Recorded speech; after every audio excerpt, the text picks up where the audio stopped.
Hi, I'm Chris Harris. This is Believe in We the People, and you're not being paid what you're worth. So, shocker, right? You kind of probably already knew that. Um, and to a certain extent, it's to be expected. I mean, if you have a job and you chose to take that stability over the risk associated with entrepreneurship, then you don't get the lion's share of the profits. And that sounds perfectly reasonable, and I don't think it's something that anyone really has an issue with. The problem comes in when we look at how much less you're being paid than what you're actually worth, and the willingness of corporations to do that, and if possible to eliminate you from the equation altogether. And here in America, and to a certain extent globally, that's kind of something that we've accepted, and we've accepted it through this culture of debt that we have voluntarily or involuntarily embraced. This idea that it's okay that my wages aren't keeping pace with inflation, that the cost of living is going up faster than the money I'm making. I kind of accept the fact that I can still have the American dream. Now I just have to have the American dream on a payment plan. And the problem with that, as you see, is that you can only have so much debt that's only sustainable for so long.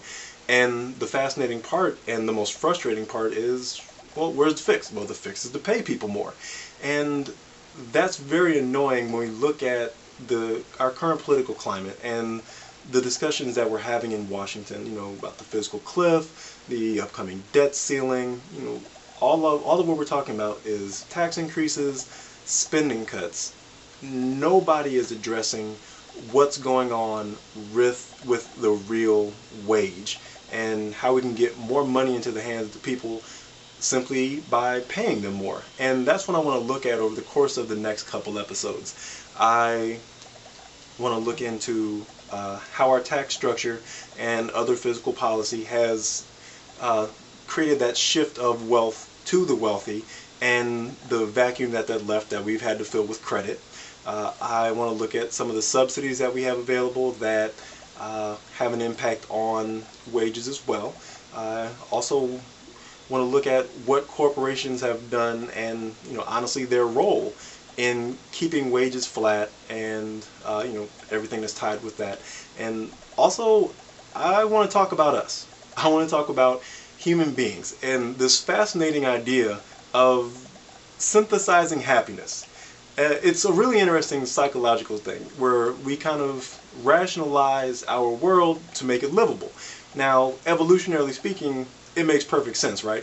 If everyone's always down in the dumps every time something bad happens and they're not looking at the bright side, then we don't go very far and our species goes extinct.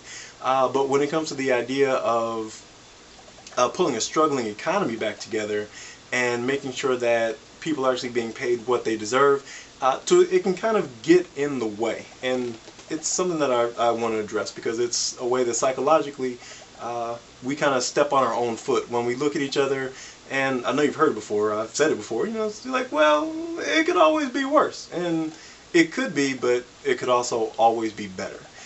So that's the other major factor that I want to look at, is how we as a people psychologically can change this, how we as a people politically can change this, and how that ties into me asking you again to believe in we the people.